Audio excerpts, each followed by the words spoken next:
In the vast, sprawling forests of the Northern Hemisphere, a truly magnificent creature wanders. It is an animal of immense size and quiet dignity. This is the moose, the undisputed king of the deer family.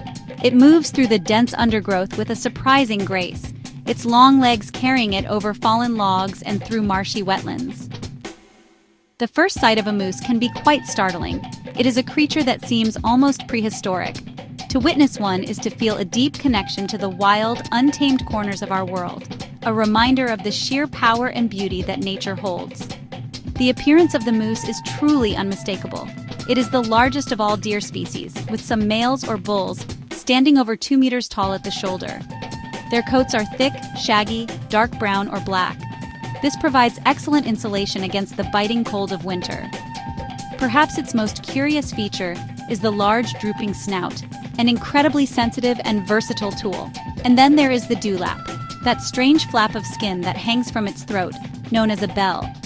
Its purpose is not fully understood, but it adds to the animal's unique and somewhat comical charm, a signature feature of this forest monarch. The domain of the moose stretches across a vast and chilly expanse of our planet. In North America, they are a familiar icon of the great northern wilderness. From the rocky coasts of Newfoundland and Canada, across the boreal forests of Quebec, Ontario, and westward through the prairies to the mountains of British Columbia, Alaska. Their range extends south into the United States, finding refuge in the forests of New England, the upper Great Lakes region, and the rugged Rocky Mountains of states like Wyoming, Idaho, and Colorado. In these lands, they are perfectly at home, a creature synonymous with pristine lakes and endless evergreen forests. But their journey does not end at the shores of the Atlantic. Across the ocean in Europe, the moose, often known there as the elk, thrives in similar climes.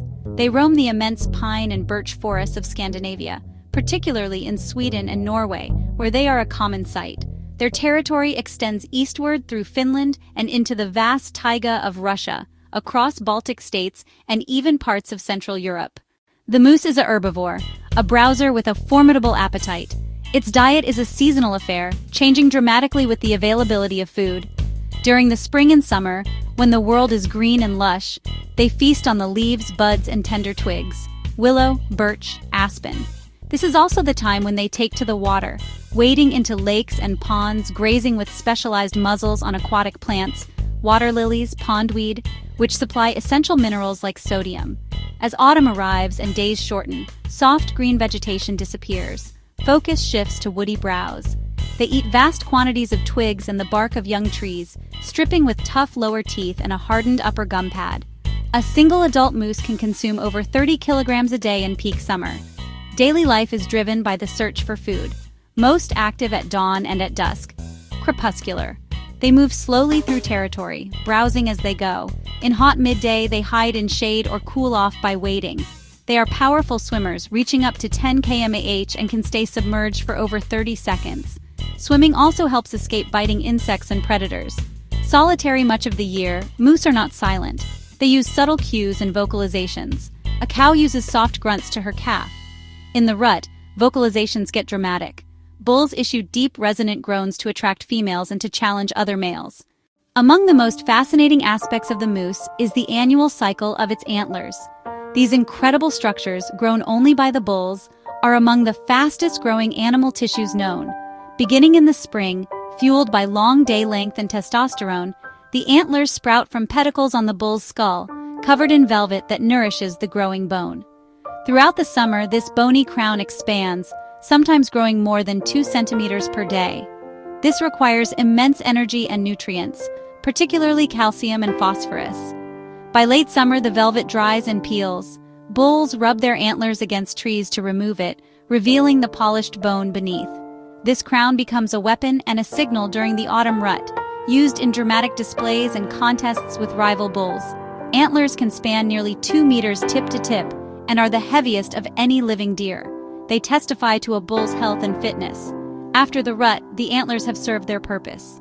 As winter approaches and testosterone drops, the antlers weaken at the base and fall off, a relief from carrying up to 30 kilograms. Discarded antlers return to the ecosystem, providing calcium and minerals to small mammals, squirrels, mice, who gnaw them. The cycle of life begins in spring.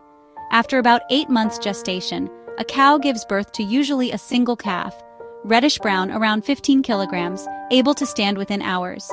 For the first year, the calf depends on its mother. She nurses it with rich milk and fiercely protects it from bears, wolves, and humans who get too close. Moose-shaped trees and shrubs. Their browsing opens canopy gaps, letting sunlight reach the forest floor, benefiting many plants and animals. But they face growing challenges: climate change, increased parasites like winter ticks, diseases spread by northward departing deer, logging, agriculture, and urban expansion.